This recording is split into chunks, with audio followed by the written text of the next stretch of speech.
방송에서 제공하는 투자 정보는 투자 판단에 대한 조언입니다.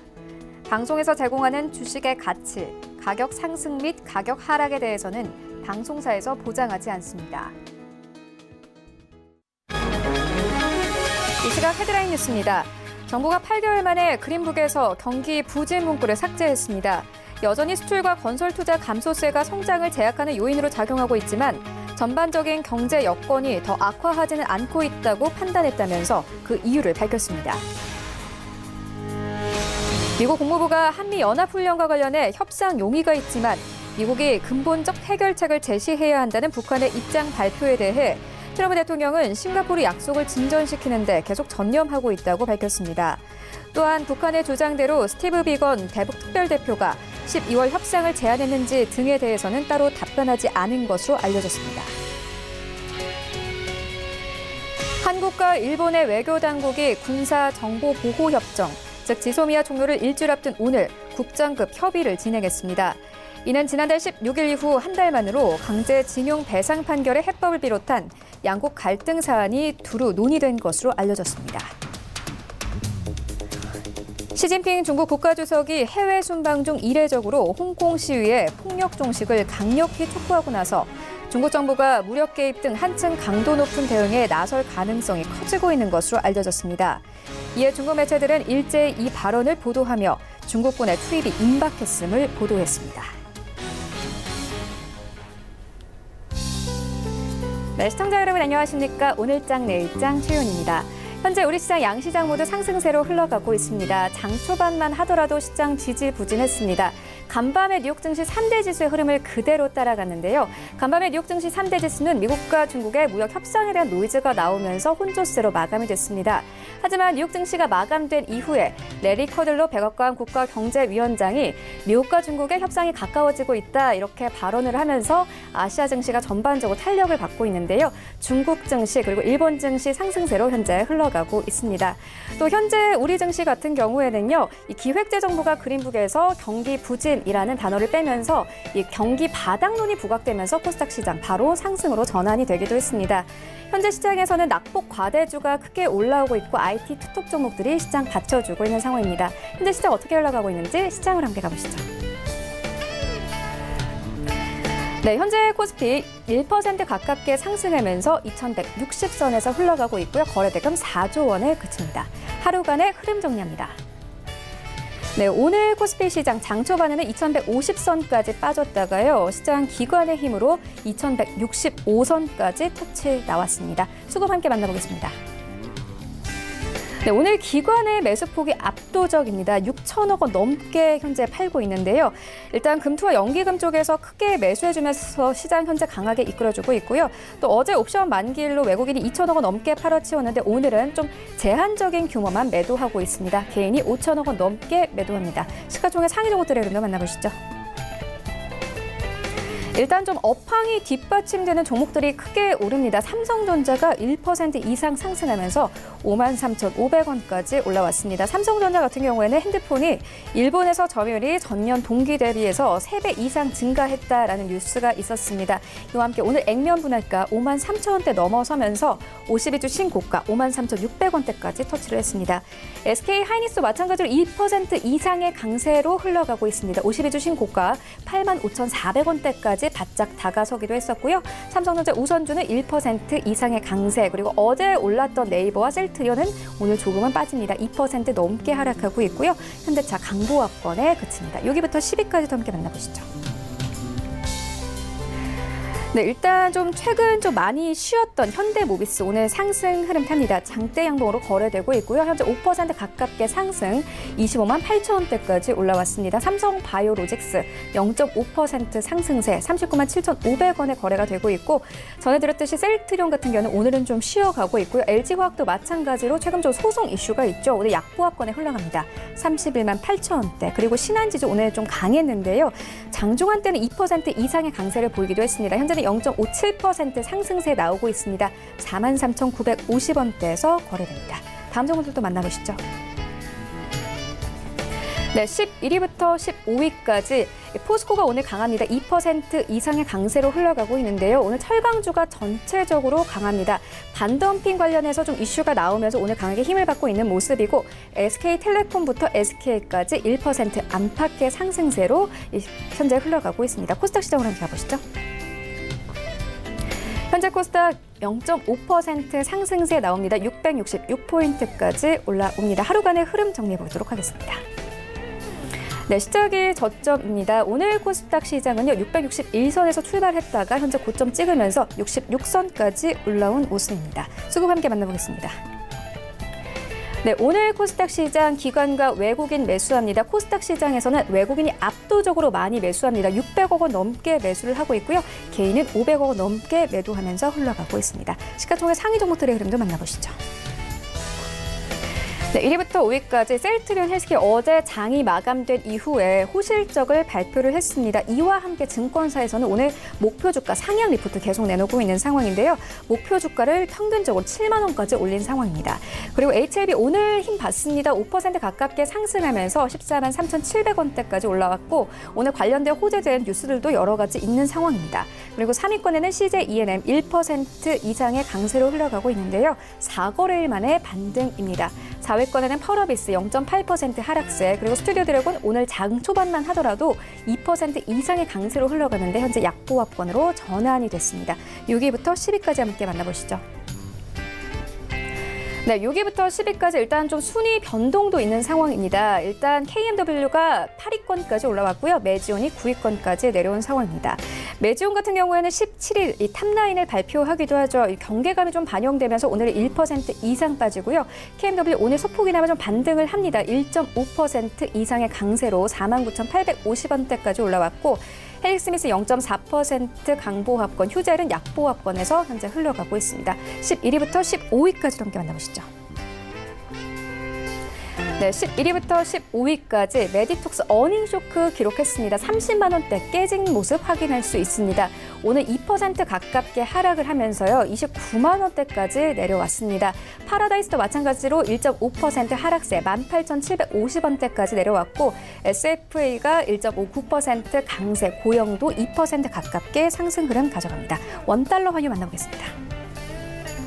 네, 오늘 원달러 환율 어제보다 4원 떨어지면서 1,165원대까지 안정적으로 정착이 된 상황입니다. 네, 본 방송에서 제공하고 있는 정보는 투자 판단에 대한 조언일 뿐 해당 주식의 가치나 수익률을 보장하고 있지 않습니다. 네, 현재 어떤 종목들이 크게 좀 주목을 받고 있는지 정보경 캐스터가 알려드립니다.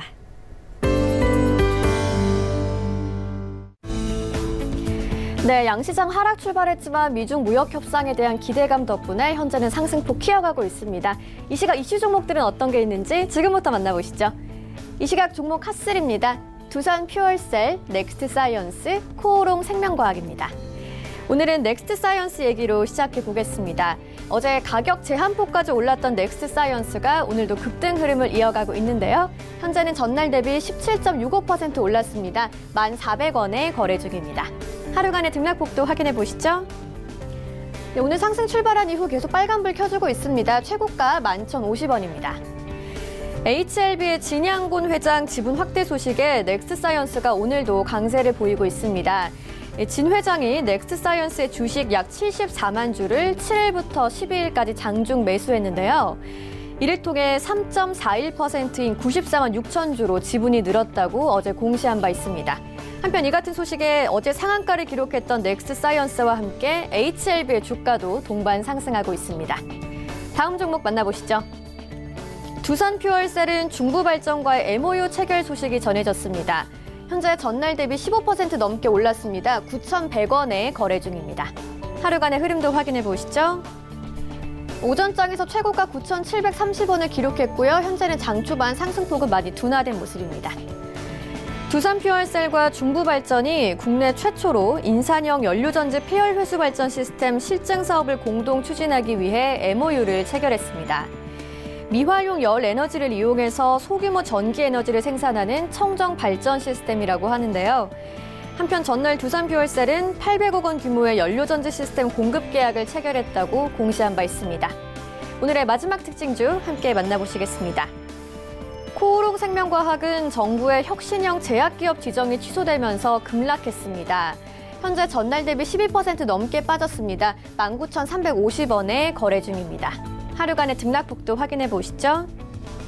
오전 10시쯤 15% 넘게 빠지면서 19,000원까지 최저가 내려갔습니다. 보건복지부가 코오롱 생명과학에 대한 혁신형 제약기업 지정이 취소됐다고 밝혔습니다. 이 혁신형 제약기업은 신약 개발 역량과 해외 진출 역량이 우수하다고 정부가 인증하는 기업을 말하는데요. R&D 비용에 대한 법인세 공제 등의 혜택이 있습니다. 하지만 코오롱 생명과학 인보사의 품목 허가가 취소되면서 혁신형 제약기업 지정이 취소된 바 있습니다. 지금까지 이 시각 종목 핫3의 정보경이었습니다. 네, 이어서 장 전략 마련해 보도록 하겠습니다. KTB 투자증권 여의도 지점의 이성훈 과장 전화 연결되어 있습니다. 안녕하십니까? 네, 안녕하십니까? 네, 현재 장 흐름 어떻게 보고 계십니까? 네, 우선 지금 현재 시장 코스피 2160.41포인트를 기록하고 있는데요. 미국과 중국 무역 협상에 대한 전망이 낙관적인 전망이 전해지면서 어떤 코스피가 좀 상승 전환을 하지 않았나 이렇게 판단이 되고 있고요. 우선 레리 커들로 백악관 국가경제위원회 위원장이 미국의 외교협회 행사에 참석하면서 미국과 중국의 무역합의에 근접했다고 발표하는 것이 투자 심리를 자극하지 않는다 이렇게 좀 판단이 되고 있습니다. 지금 현재 업종별로 봤을 때는 보험업종, 그리고 건설업종, 은행업종의 상승세가 눈에 띄게 나타난다라고 볼 수 있겠고요.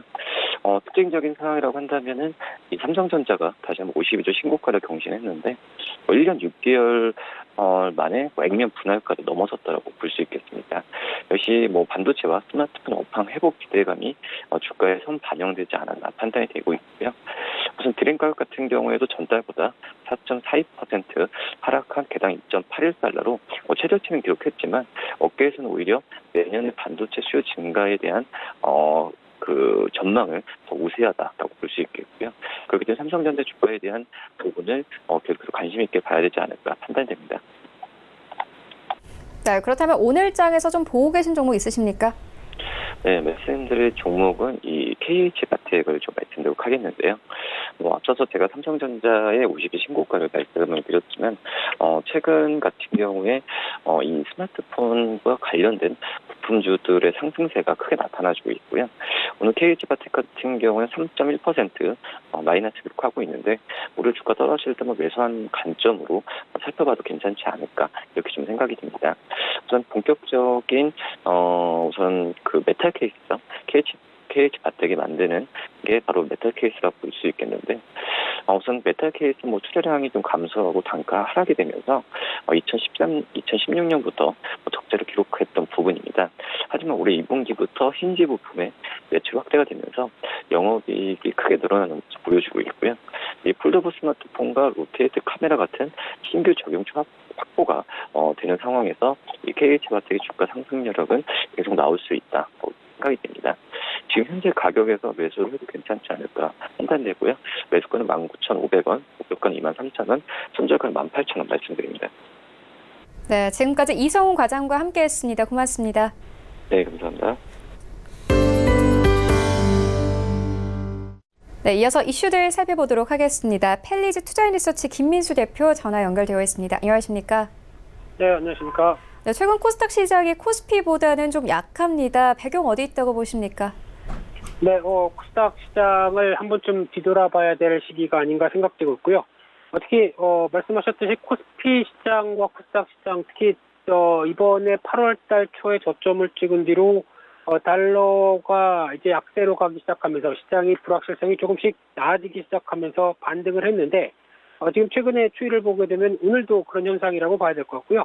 코스피는 그래도 강한데 코스닥은 이를 못 따라오고 있다는 관점 쪽에서 약간 시장의 어떤 부담감이 코스닥 시장에 좀 더 나오는 게 아니냐 그런 관점으로 보고 있고요.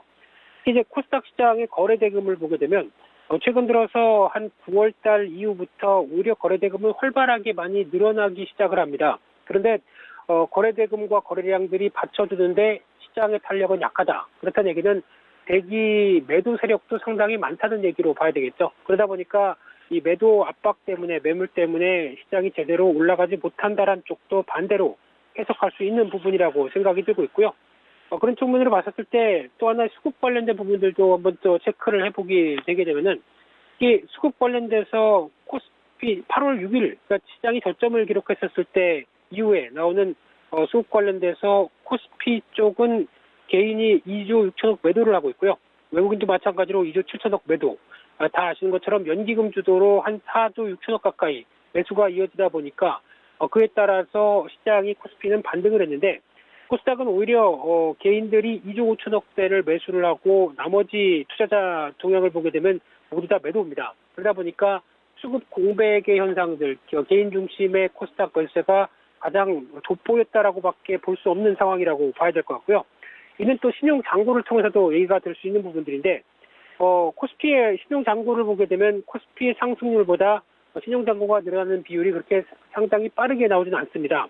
그런 관점으로 봤을 때 코스피는 그나마 좀 낫다라고 볼 수 있는데 코스닥은 좀 아니죠. 특히 거의 지수와 유사하게 신용잔고가 늘어나다가 최근 들어서는 지수가 정체인데 신용잔고는 더 늘어나는 현상이 나온다라고 하게 되면은 결론적으로 봤을 때 수급으로 보게 되면 개인들이 어떤 레버리지를 활용해서 좀 공격적으로 코스닥에 매수를 하고 있구나라는 쪽에 대한 전략이다 보니까 이런 측면을 보게 되면 시장이 지수가 반응을 하기가 상당히 좀 더딜 수밖에 없겠죠. 그런 차원에서의 변화라고 보시면 일단 될 것 같고요. 또 하나 두 번째로 실적 관련된 흐름들을 보게 되면 상반기까지 코스닥 실적의 동향을 보게 됐을 때 매출과 영업이익 모두 다 그래도 늘어난다라고 하는 쪽에서는 긍정적일 수는 있겠지만은 순이익은 12% 감소를 하고 있죠. 그러다 보니까 아직 정상적으로 코스피 시장과 마찬가지로 실적에 대한 기대감을 강하게 높일 수는 없는 부분이다라는 쪽도 해석을 해야 될 부분이라고 생각되고 있고요. 그러다 보니까 시장은 실적이 그렇게 크게 개선되면서 나오지가 않는데 코스닥의 주가는 올라갔다라고 하게 되면 1년간 PER 추이에 대해서 코스닥 시장 전반적인 흐름들을 살펴봤을 때 일단 한 50배도 넘어간 적이 있었습니다. 그만큼 실적 대비해서 좀 취약한 모습들을 많이 봤다고 보여지고 있고요. 특히 이 부분은 아무래도 시가총액 상위 종목들 쪽에서 바이오주, 제약 바이오주에 대한 포지션이 좀 크다 보니까 아직까지 실적은 그렇게 크게 나오진 않는데 주가는 먼저 기대감 때문에 움직인 부분들 이쪽을 보게 되면 PER 한 50배 정도까지 움직이는 상황 쪽은 그렇게 썩 긍정적이지 못하다고 봐야 될 것 같고요. 최근 들어서 한 40배 이하까지도 떨어진 적은 있었지만은 다시 한 48배 정도까지 이어진다라고 하게 되면 밸류에이션 측면 쪽에서 절대 싸다라고 볼 수 없는 부담이 된다는 쪽으로 해석을 해야 될 것 같고요. 세 번째로는 주도주가 부재한 현상들도 염두를 할 필요가 있겠죠. 특히 올해 같은 경우는 연초에 그래도 정책적인 정부 정책적인 테마와 함께 움직였던 대표적으로 수소차, 남북경협주 그리고 또 실적이 받쳐주는 5G 같은 종목들이 시장을 주도했었는데 오히려 그 뒤로 흐름을 보게 되면 아프리카 돼지열병이나 어떤 또 일본 관련된 외국 테마 이런 쪽으로는 어느 정도 유입이 됐다고 하더라도 최근 기조를 봤을 때는 그나마 바이오주가 시장을 주도를 했지만은 오히려 코스닥 전체 거래대금의 11%를 차지함에도 불구하고 아직 어떤 추세적인 흐름들이 뚜렷하지 못하다라고 하게 되면은 이에 따른 부담감도 있다고 봐야 되겠죠. 게다가 최근에는 주도주가 없이 테마주 쪽에서 정치 테마주 이런 쪽으로 시장의 한 축을 차지한다라고 하게 되면 아무래도 어떤 정치 테마주가 시장에서 움직일 때 시장의 질이 좋다고 표현할 수 없는 흐름들이겠죠. 그런 부분들을 염두를 하셨으면 좋겠고요.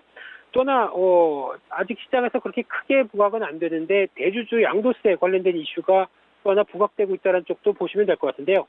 일단 지금까지는 작년까지 15억대까지가 대주주에 관련된 쪽에 범위가 들어가는 부분들이었는데 내년 4월 1일부터는 일단 지분율 1% 이상, 코스닥은 2% 이상 금액은 10억입니다. 그러다 보니까 또 대주주의 요건이 낮아지기 시작하죠.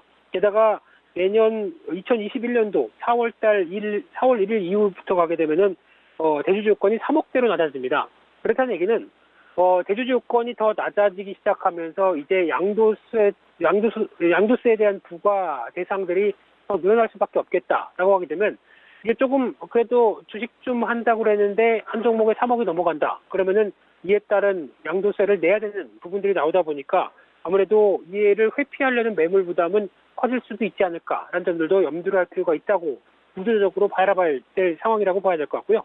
그러다 보니까 이제 코스닥 시장을 바라볼 때 일단 지금 지수상으로는 675에서 685 강한 저항권입니다. 그러다 보니까 이 부분을 코스피를 따라가면서 움직이는 모습들이 나오기가 기대하기는 조금 힘들다고 봐야 될 것 같고요. 아무래도 수급적인 어떤 개선세가 확연하게 두드러지면서 코스닥 시장의 변화가 오기 전까지는 이 부분이 일단 저항이구나라고 관점 쪽에서 염두를 하면서 코스닥 시장에 대한 여러 가지 흐름들도 살펴볼 필요가 있다. 이렇게 말씀드리겠습니다. 네, 그렇다면 이러한 장세 속에서 전략은 어떻게 가져가면 좋겠습니까? 네, 11월 중반입니다. 그러다 보니까 11월 중반을 앞두고 나오고 있는 여러 가지 상황들이 아무래도 시장에서 그렇게 썩 긍정적인 모습들은 아닐 수도 있다는 쪽은 나오고 있는데 그런 차원에서 봤었을 때 아무래도 일정 관련돼서 먼저 생각해 보게 되면은 화웨이 쪽에서 폴더블 폰 메이트 X가 출시가 됐고요. 그러다 보니까 이 갤럭시 폴드와 관련된 쪽에서 여러 가지 어떤 경쟁 구도가 들어왔다라는 쪽인데 아무래도 갤럭시 폴드보다 우위일 수는 없다고 생각되고 있고요. 또나 미국의 오늘 발표될 기업 재고, 10월 산업 생산, 소매 판매, 수출입 물가지수 모두 다 주목해야 될 지표라고 보여지고 있는데 그중에서 산업 생산 관련된 흐름들 지난 중국에서도 좀 충격이었었죠. 10월 달은요. 그러다 보니까 여전히 이 부분이 발목을 잡는지에 대한 여부도 확인을 해야 될 부분이라고 생각되고 있고요.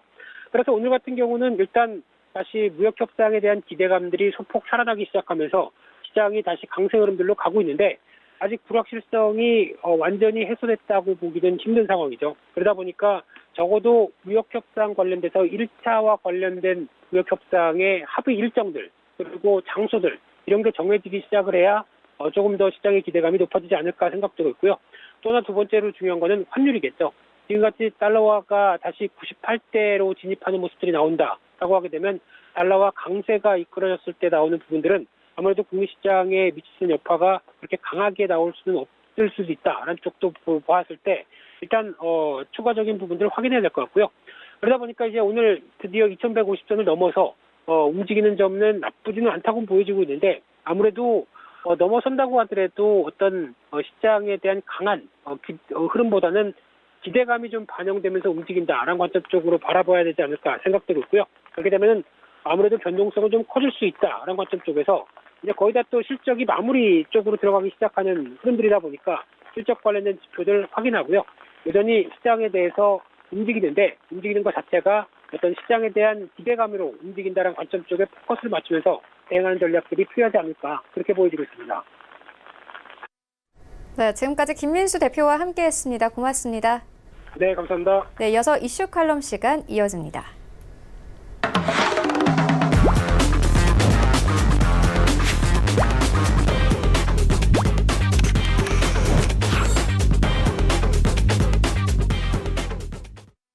네, 이슈 칼럼 시간 오늘은 참 좋은 경제연구소 이인철 소장 오셨습니다. 안녕하십니까? 네, 먼저 좀 첫 번째 이슈부터 시작을 해보도록 하겠습니다. 미국의 자동차 관세 부과와 관련해서 사실상 어제 좀 결과가 나왔어야 되는데 아직까지 나오지 않은 상황이거든요. 관련해서 어떻게 보고 계십니까? 그렇습니다. 이 트럼프 대통령이 여러 나라와 지금 뭐 관세뿐 아니라 무역 분쟁을 겪고 있습니다. 네. 그 가운데 이제 우리나라를 포함해서 일본, 유럽이 타겟이 될 수 있는 이 자동차와 관련해서 무역확장법 232조를 들어서 수입산 자동차와 자동차 부품이 미국의 안보에 크게 결격 사유가 있다라고 하면서 이 25%에 달하는 관세 부과를 예고했죠. 물론 지난 5월에 예고고 6개월 정도 지금 유예가 된 상황입니다. 그 D-Day가 현지 시간으로 미국 시간으로 13일이 시한이었어요. 근데 점점점 이제 트럼프 대통령은 곧 조만간 발표하겠다라는 발표에도 불구하고 일각에서는 다시 한 번 더 연장될 가능성이 굉장히 높다는 겁니다. 자, 이런 이면에는 지금 트럼프 대통령의 입지가 미국 내에서 굉장히 흔들리고 있어요. 그죠, 네. 하원에서는 지금 탄핵과 관련한 청문회가 지금 진행 중에 있는데 굉장히 이제 불리한 증언들이 나오고 있죠. 여기에다가 미중 무역 협상 1단계 미니딜이긴 하지만 합의한 것까지는 좋았는데 구체적으로 서명을 하지 않았어요. 자, 이것과 관련해서도 아직 뭐 한다 안 한다 오락가락하고 있고요. 여기에다가 EU와는 한번 세게 붙었습니다. 이제 항공기. 특히나 이제 에어버스 보조금을 이유로 이제 미국과 유럽은 항공기 그리고 유럽산 농산물에 대해서 서로 관세 폭탄을 주고받았기 때문에 이게 그동안은 이제 이 농산물과 이제 항공 산업이었지만 자동차는 의외로 산업이 큽니다. 이것까지 확전했을 경우 정말로 미국은 이제 정말 동맹국들이 전부 다 척을 세야 되는 등을 돌리는 결과를 초래할 수 있기 때문에 상당히 저 개인적으로는 연장될 가능성은 굉장히 높다라는 건데 근데 이 자동차라는 특성상 미국 자동차 시장에서 가장 크게 경쟁력을 갖고 있는 건 유럽과 일본입니다.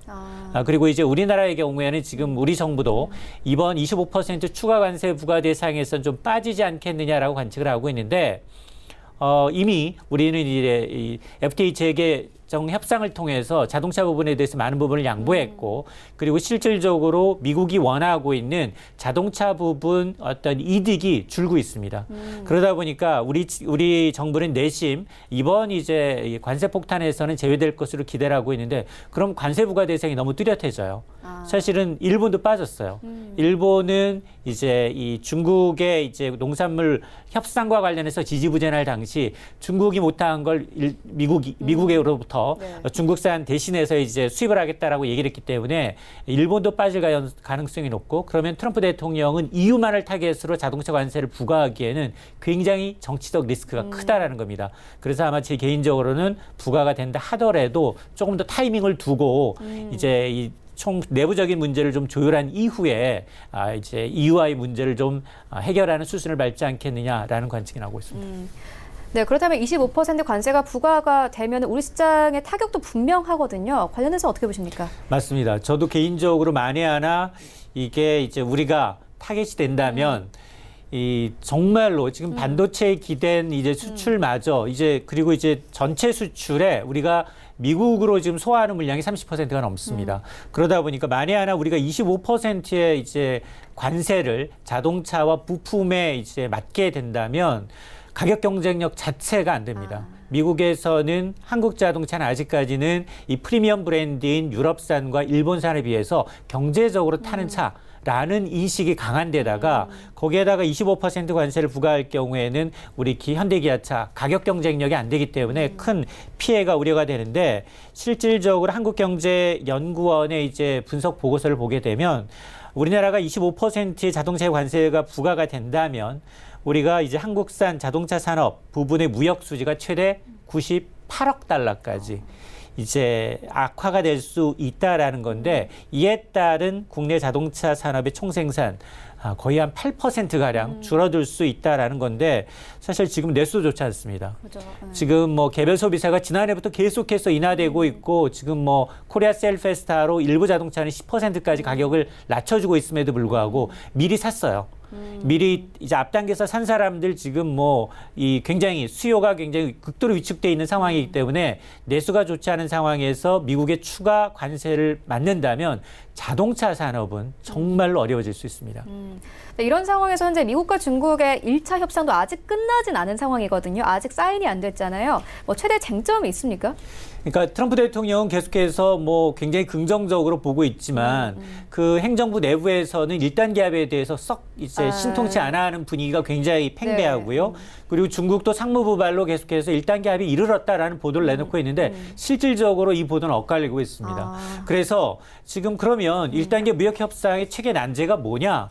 과연 이 농산물 부분에서 난관에 봉착했다라고 이제 뭐 월스트리트 저널을 비롯해서 외신을 통해서 전해지고 있는데 중국은 미국산 농산물 500억 달러, 약 600조에 달하는 농산물을 구매하겠다라고 했어요. 근데 과연 그 시점이 어느 정도인지 어떤 농산물을 할 건지에 대한 디테일이 좀 빠져 있습니다. 그러다 보니까 이런 이제 1차 합의에 이제 서명이 이르지 못하고 있는 게 바로 이 농산물 이슈인데 어쨌든 이제 이 트럼프 대통령 그래도 굉장히 이제 그동안 농산 자기 표밭이기 때문에 중국과의 합의가 돼 있으니까 트랙트 사라. 그래서 굉장히 이제 판벨트 지역에 있는 농민들의 표심을 겨냥해서 이제 펌프질을 해왔는데 실질적으로 합의가 계속 지연되다 보니까 굉장히 표심이 돌아서고 있어요. 자, 그러다 보니까 저 개인적으로는 이게 합의를 한다 하더라도 미국 내부에서도 찬반 의견이 엇갈릴 수밖에 없고 그러다 보니까 하긴 해야 되겠는데 그럼에도 불구하고 여기에는 농산물만 있는 게 아니라 중국의 합의 사항을 좀 강제하는 내용, 또 기술 이전을 좀 금지하는 내용 이런 것들이 굉장히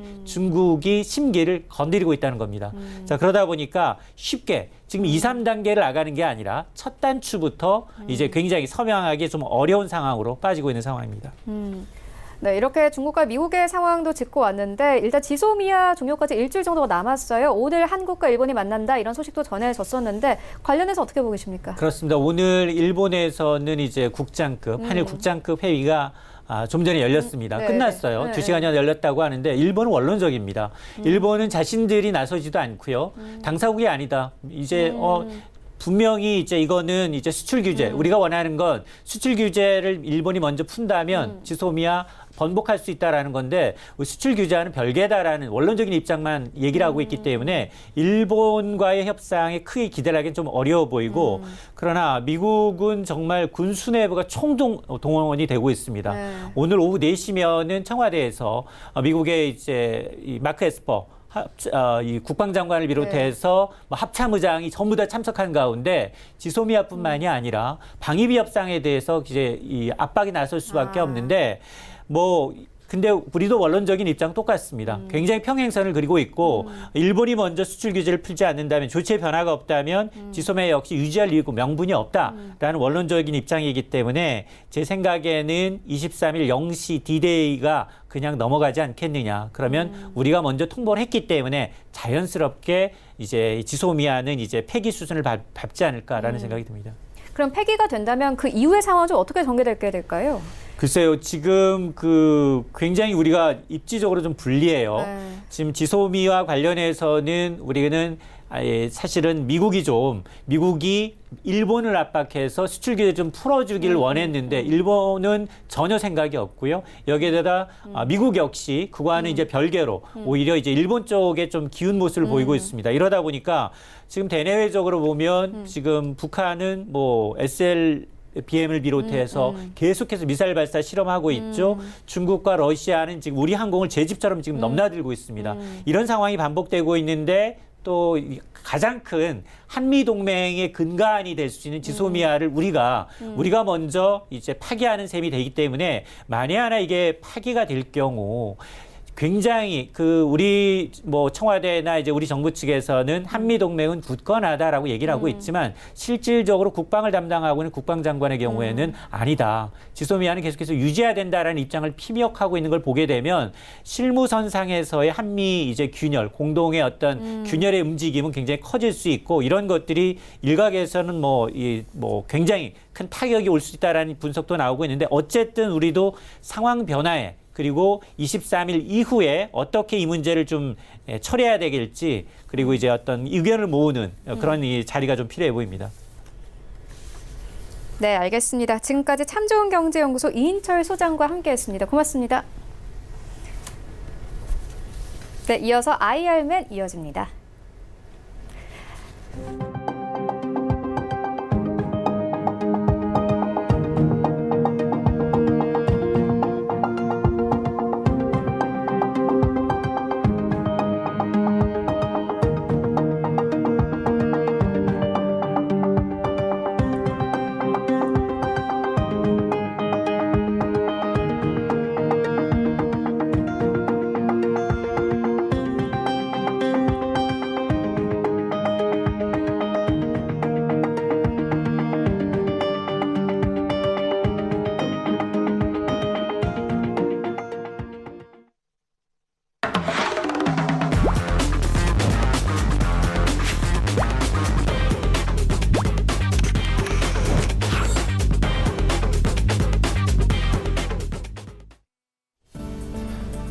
네, 안녕하세요. IR맨 박철순입니다. 자, 오늘 양대 지수 모두 다 상승 흐름을 좀 보여주고 있는데요. 자, 아무래도 기관들의 매수세가 상승 흐름에 힘을 좀 실어주고 있는 모습 확인이 되고 있습니다.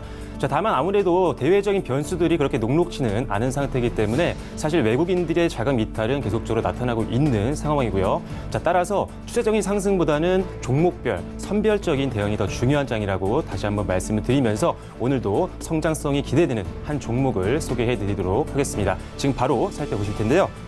자, 오늘 여러분들께 소개해드릴 기업은요, 최근에 조금 이슈가 됐었던 종목입니다. 바로 파인텍이라는 기업인데요. 자, 파인텍은 지금 현재 2008년도에 설립이 됐고요. 그리고 2015년도에 코스닥에 상장된 기업입니다. 자, 디스플레이 장비도 만들고 있고요. 우리가 흔히 전자가격표 시장치라고 보이는 ESL이라는 제품도 생산하고 있습니다. 쉽게 보면 우리가 마트를 갔을 때 상품별로 가격을 전자 디지털로 적어놓는 게 있는데요. 그걸 우리가 흔히 ESL 제품이라고 말씀드릴 수가 있고요. 자, 다음으로는 전자부품 제조 서비스인 EMS 서비스를 진행하고 있습니다. 모바일이나 관련되어 있는 IT 기기에 관련된 제품도 제조하는데 사업을 영위하고 있다고 보시면 될 것 같고요. 자, 그리고 종속회사를 통해서 2차 전지 사업도 진행을 하고 있는 상태이기 때문에 2차 전지 관련되어 있는 기업이라고 보셔도 무방할 것 같습니다. 자, 거기다가 지금 미래의 4차 산업으로 진기가 모이고 있는 센서 사업부도 영위하고 있기 때문에 지금 현재 파인텍 같은 경우는 기존의 사업부도 굉장히 공격적으로 투자를 하고 있지만 미래 성장 동력도 미리 선제적으로 확보하기 위해서 다양한 사업 다각화를 진행하고 있는 회사라고 보시면 좋을 것 같습니다. 자, 그렇다면 파인텍의 강점이 어떤 게 있는지 하나씩 살펴보도록 할 텐데요. 자, 먼저 가장 큰 매력 포인트는 폴더블 폰 시장 성장에 따른 수혜가 기대가 된다는 부분입니다. 자, 최근에 언론에서 많이 보도가 됐었는데요. 자, 삼성전자가 지금 폴더블 폰을 출시를 했습니다. 갤럭시 폴드를 출시하면서 중국에서 1차 판매도 완판이 됐고요. 2차에 2번에 걸쳐서 또 한 번 단기간 내에 완판되는 모습을 보였고요. 또 조만간 있을 19일 날 또 차이나텔레콤과 다시 한번 갤럭시 5G 폴더블 폰을 공개를 하게 되는데요. 역시나 이번도 완판이 기대가 되고 있는 상황입니다. 아무래도 전 세계에서 가장 처음으로 상용화를 시킨 게 또 삼성전자다 보니까 관련되어 있는 부품주들 역시나 실적 성장을 우리가 기대해 볼 수 있는 상황이라고 말씀드릴 수가 있을 것 같습니다. 자, 일단 삼성전자가 선제적으로 폴더블 시장에 진출을 했는데요. 사실은 지금 중국 시장을 보면 삼성전자가 예전에는 한 20%대의 점유율을 유지하면서 중국 시장에서 모바일 업계에서 가장 시장 점유율 1위를 기록을 한 적도 있었는데요. 계속적으로 모바일 시장에서 도태가 되면서 지금 거의 점유율이 바닥까지 떨어진 상태입니다. 자, 하지만 폴더블 폰 같은 경우는 지금 삼성전자가 선제적으로 투자를 하고 있고 가장 먼저 상용화를 시킨 상태이기 때문에 이 시장에서 점유율을 높이기 위해서 굉장히 공격적인 투자를 하고 있다는 점을 여러분들이 감안하신다면 역시나 삼성전자와 관련되어 있는 기업들 우리가 지금부터 지켜볼 수 있는 시점이 왔다라고 보시면 될 것 같습니다.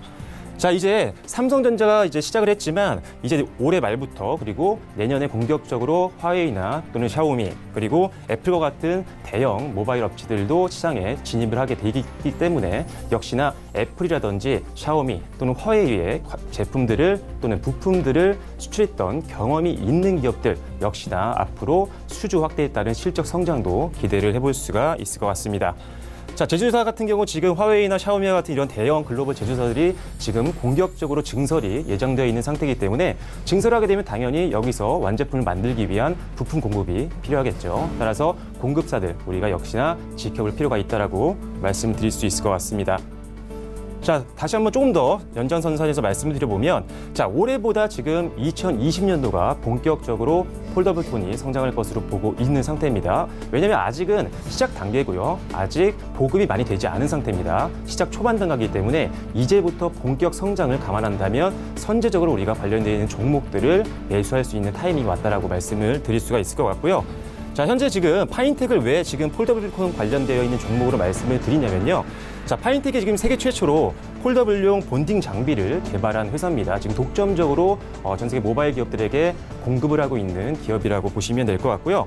아무래도 이제 독점 공급을 통해서 실제적으로 지금 실적 급성장이 시작이 나오고 있는 상태입니다. 잠시 후에 재무제표 보시겠지만 본격적으로 3분기부터 실적이 반영이 되면서 엄청난 주가 성장과 그리고 실적 성장을 기대를 해볼 수가 있을 것 같습니다. 자, 역시나 폴더블 폰 관련된 산업 성장에 따라서 국내 기업들 중에 가장 실적의 영향을 빠르게 받을 수 있는 기업이라고 분석이 되고 있기 때문에 파인텍 앞으로 폴더블 시장 관련되어 있는 종목들 중에는 가장 눈여겨 지켜봐야 될 종목이라고 보시면 될 것 같습니다. 자, 두 번째 강점은요, 안정적인 거래처입니다. 자, 항상 여러분들께 소개해드린 기업들 이미 안정적인 기술력과 안정적인 거래처를 확보하고 있는 기업들 위주로 설명을 드리고 있는데요. 역시나 파인텍 같은 경우 기존에 우리나라 대표적인 업체인 삼성 디스플레이라든지 중국의 BOE나 C소진이나 아니면 GVO 또는 로열과 같은 기업과 이미 계약을 한 경력이 있는 기업이기 때문에 이런 기업들에서도 이제 아무래도 폴더블 폰 관련된 부품에 대한 수주가 늘어나게 되면 당연히 기존에 거래했던 경험이 있었던 파인텍 당연히 수주할 확률이 굉장히 높다라고 보시면 될 것 같습니다. 역시나 높은 기술력과 신뢰감을 바탕으로 해서 거래를 해왔던 기업이기 때문에 앞으로 성장성 기대해 보셔도 좋을 것 같고요. 자, 다음으로는 실적 급성장 부분인데요. 실제로 이번 3분기 실적이 엄청나게 성장하는 모습을 보여줬습니다. 본격적으로 폴더블폰 관련된 실적이 반영이 되기 시작했는데요. 자, 일단 3분기 매출액 같은 경우는 283억 원을 기록하면서 전년 동기 대비해서 56%가 넘는 엄청난 성장률을 보여줬고요. 자, 영업이익 같은 경우도 50억 원을 기록하면서 작년 동기 대비해서 128% 이상 급증하는 모습을 보여줬습니다. 자, 순이익 같은 경우는 작년에 좀 아쉬웠어요. 조금 적자를 기록을 했지만 올해 완벽하게 턴어라운드에 성공을 하면서 순이익 같은 경우는 46억 원을 기록하는 모습을 보여줬습니다. 자, 아무래도 일단 앞서 말씀드린 것처럼 이런 폴더블폰과 관련된 전방 산업이 계속적으로 살아나고 성장을 시작하면서 본격적인 실적이 이제 3분기부터 반영이 됐고요. 또 다시 한번 말씀드리지만 이제 성장 단계입니다. 성장 초반이기 때문에 앞으로 4분기 그리고 내년 상반기, 내년 하반기까지도 고성장을 우리가 조금 전망을 해볼 수가 있는 상황이기 때문에 실적은 지금도 잘 나왔지만 오히려 더 성장폭은 높아지겠다라고 여러분들이 생각을 해주시면 될 것 같습니다. 자, 다음으로는 저평가 매력인데요. 자, 일단은 지금 한동안은 적자 기업이었습니다. 하지만 지금 최근에 실적이 완벽하게 턴어라운드에 성공을 했음에도 불구하고 주가는 굉장히 역사적 저점 구간에서 움직이고 있는 상황입니다.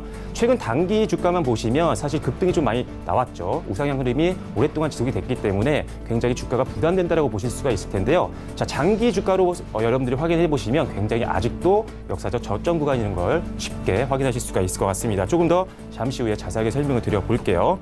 자, 그렇기 때문에 아무래도 지금 PBR이 0.67배밖에 되지 않습니다. 회사 본연의 가치 대비해서도 굉장히 저평가되어 있는 기업이기 때문에 저가 매수세 유입에 대한 기대감도 굉장히 높아지고 있는 상황이고요. 실제로 지금 기관 매수세가 굉장히 연속적으로 들어오고 있는 상태입니다. 최근 들어서. 그래서 최근에 조금 단기적으로 상승 흐름이 나왔지만 그래도 추가적인 상승을 우리가 기대를 해볼 수가 있겠다라고 말씀을 드릴 수가 있을 것 같습니다. 자, 다시 한번 정리를 좀 해드리면요. 자, 파인텍 같은 경우 역시나 가장 기대가 되는 부분은 폴더블폰 시장 확대에 따른 부분이 가장 기대가 된다는 부분이고요. 자, 차트를 보면서 조금 더 추가적으로 설명을 드려볼게요. 자, 그리고 일단 폴더블폰 시장, 그리고 안정적인 거래처, 그리고 실제적으로 3분기부터 폭발적으로 실적이 성장하고 있다는 부분이 가장 큰 메리트라고 보시면 될 것 같습니다. 자, 그런데 장기 차트를 보시면 아시겠지만 자, 역시나 역사적으로 저점 구간입니다. 자, 재무제표를 한번 살짝 살펴볼게요. 자, 재무제표를 보시면 아시겠지만 지금 사실 아쉽게도 2016년도 그리고 2017년도, 2018년도 모두 다 순이익이 적자를 기록했던 회사입니다. 자, 그런데 올해 1분기와 2분기도 조금 적자를 기록했지만 3분기 때 완벽하게 실적 성장을 이뤄내면서 통합으로 봤을 때 1, 2, 3분기 누적 실적은 흑자를 기록을 하고 있는 모습을 보여주고 있습니다. 따라서 일단 적자였던 작년, 재작년 또는 2016년도 대비해서 실적이 오히려 흑자로 턴어라운드가 됐던 지금 상황의 주가는 굉장히 저평가되어 있다고 여러분들께 말씀을 드릴 수가 있는 겁니다.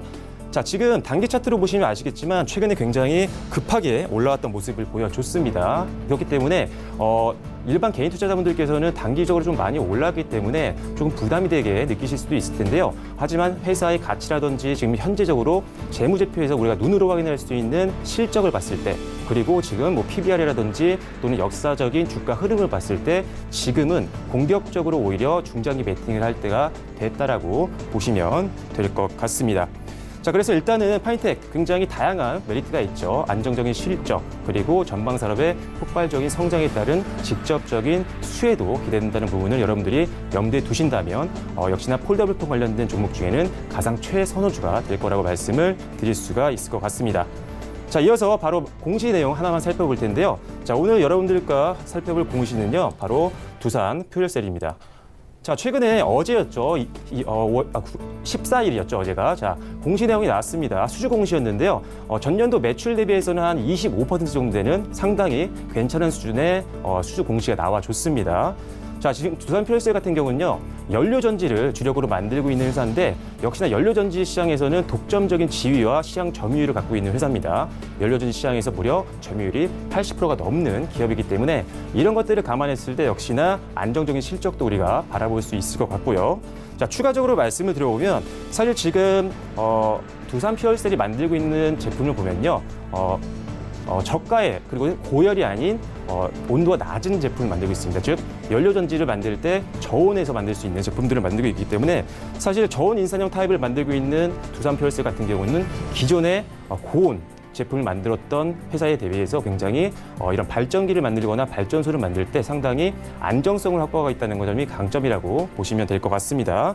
자, 따라서 고열로 인한 내구성에 문제가 있는 고온형 제품에 비해서 안정적인 제품을 만들고 있기 때문에 사실 앞으로 연료전지 발전소가 계속적으로 확대가 될 텐데 여기에 활용될 수 있는 제품은 거의 유일무이하다고 보시면 될 것 같습니다. 자, 따라서 지금 거기다가 이 저온 인산형 타입의 연료전지를 만들고 있는 회사는요, 국내에 두산표열셀 단 하나의 회사밖에 없기 때문에 독점적인 지위와 그리고 독점적인 기술력을 가지고 앞으로 압도적인 성장을 좀 보여줄 수 있다는 점이 두산표열셀의 장점일 것 같습니다. 단기적으로 고점만 좀 뚫어준다라고 하면요, 중장기 베팅 충분히 가능한 종목이니까요, 앞으로 주가 추이도 지켜봐 주시면 좋을 것 같습니다. 지금까지 IR맨 박철순이었습니다.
네, 오늘장 흐름과 종목 함께 살펴보도록 하겠습니다. 오늘은 이지환 멘토와 함께합니다. 안녕하십니까? 안녕하세요.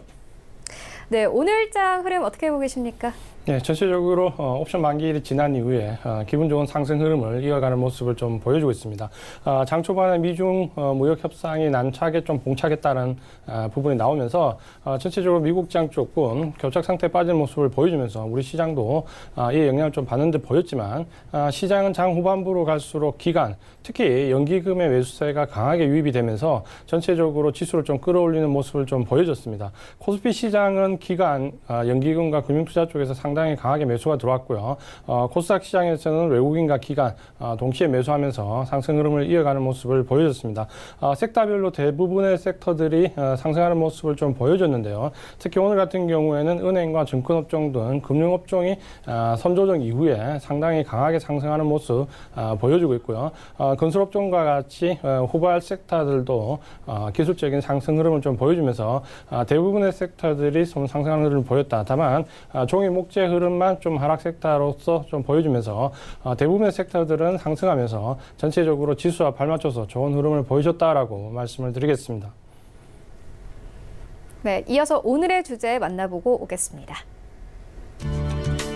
네, 오늘의 주제입니다. 미래에셋생명 보험주의 희망. 네, 멘토님 오늘 이렇게 주제를 정한 이유가 있습니까? 예, 최근에 이제 지수가 상승을 하면서 그동안 상당히 좀 고전을 겪었던 섹터와 테마들에 대한 레포트들이 최근에 많이 나오고 있는데요. 이번 주에 조선업종도 그런 의미에서 말씀을 좀 드렸고, 오늘은 보험업종 중에서 가장 탑픽 종목으로 꼽히는 미래에셋 생명에 대해서 말씀을 좀 드리겠습니다. 보험업종에 대해서는 저희가 이 시간을 통해서 생명보험과 하재보험을 나눠서 상당히 좀 심층적으로 말씀을 좀 드렸는데요. 이 생명보험과 손해보험업계에 왜 어려운가, 왜 지수가 전체적으로 좀 바닥권에 있는가라는 부분은 충분히 좀 말씀을 드렸는데, 그 가운데서 최근 레포트들이 나오는 것 중에서 우리가 좀 유심히 볼 부분이 바로 이 미래에셋 생명인데요. 미래에셋 생명은 3분기 실적이 순이익이 859억으로 전년 대비해서 25%가 넘는 상승을 보여준 유일한 보험 기업이다라고 보시면 되겠습니다. 대부분의 보험업종들, 특히 생명이나 손해보험업 모두 다 최근에 굉장히 고전을 면치 못하고 있는데요. 미래에셋 생명은 왜 이렇게 실적이 상당히 좋아 좋아졌는가라는 부분을 좀 살펴보면 가장 큰 이유가 첫 번째로 바로 이 PCA 생명과의 합병이다라고 좀 볼 수 있는데요. 바로 이 PCA와의 합병을 통한 시너지 효과가 상당히 강하게 나타나고 있다라고 말씀을 드릴 수 있습니다. 그 부분이 바로 이제 안정적인 수수료 수익이 꾸준하게 좀 유지가 되고 있고요. 전체적으로 규모를 좀 이루면서 탄력적인 자산 운용이 좀 가능하게 되면서 운용에 좀 숨통이 트였다라는 부분이 굉장히 지금 현재 보험업계가 겪고 있는 금리 인하의 가운데서 마진율의 차를 역마진에 따른 고통을 그나마 좀 피해가고 있는 업종 종목 중에 하나다라고 말씀을 좀 드리겠습니다. 하지만 이제 리스크도 여전히 상존하고 있다라고 말씀을 좀 드리는데요. 역시 손해율, 특히 이 손해율이 대부분의 보험업종도 마찬가지지만 90%가 넘는 손해율로 상당히 팔면 팔수록 역마진을 좀 기록하는 부분이 남아 있는데요. 이 부분은 올 4분기가 지나고 내년 1분기쯤 가면 보험료 인상과 좀 맞물리면서 전체적으로 손해율이 90%에 넘는 역마진에 대한 이익은 내년 1분기를 지나면서 좀 완화될 수 있다라는 기대감이 있기 때문에 그런 부분들을 좀 보신다면은 역시 4분기를 지나면서 내년 1분기부터는 보험업종도 어느 정도 바닥권에 좀 근접해서 바닥 다질 수 있는 모습을 보일 수 있다라고 말씀을 드리겠습니다. 그런 가운데서 우리가 만약에 보험업종에서 탑픽인 종목을 꼽는다면 좀 전에 말씀드린 대로 역시 미래에셋생명을 탑픽으로 좀 고려해 볼 수 있고요.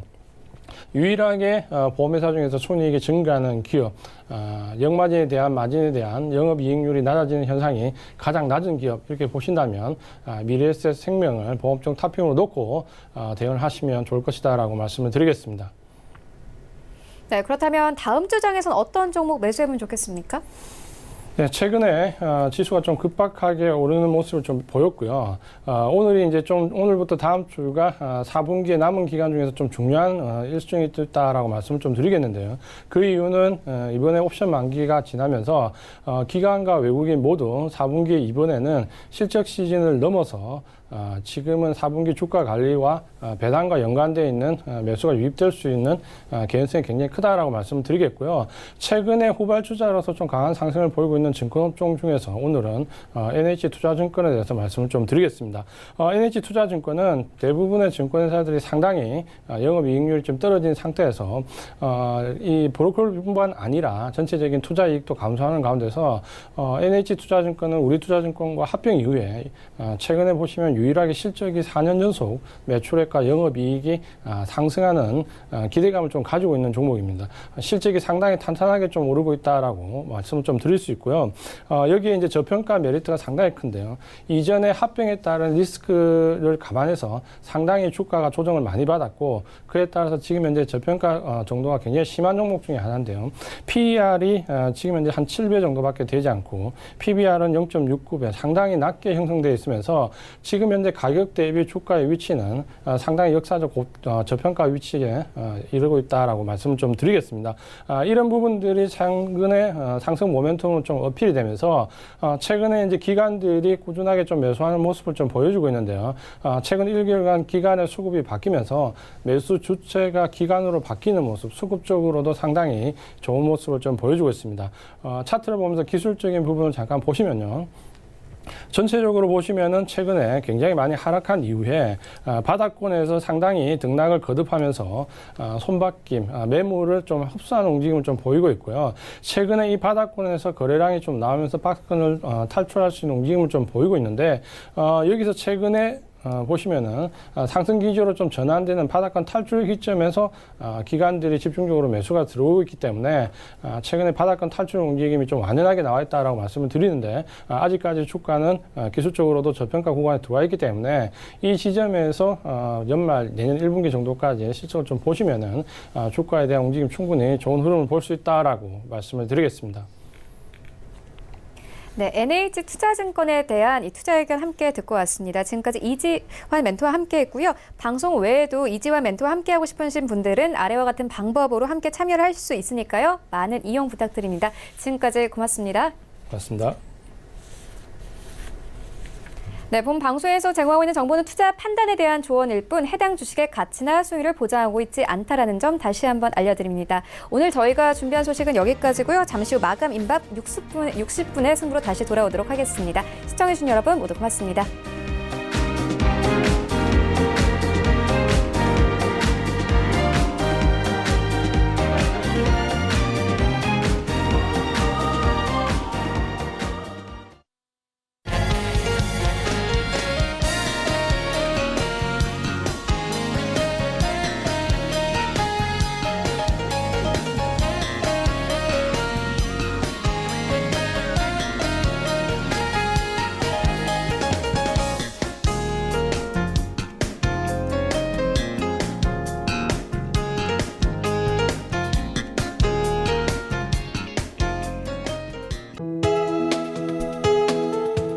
방송에서 제공하는 투자 정보는 투자 판단에 대한 조언입니다.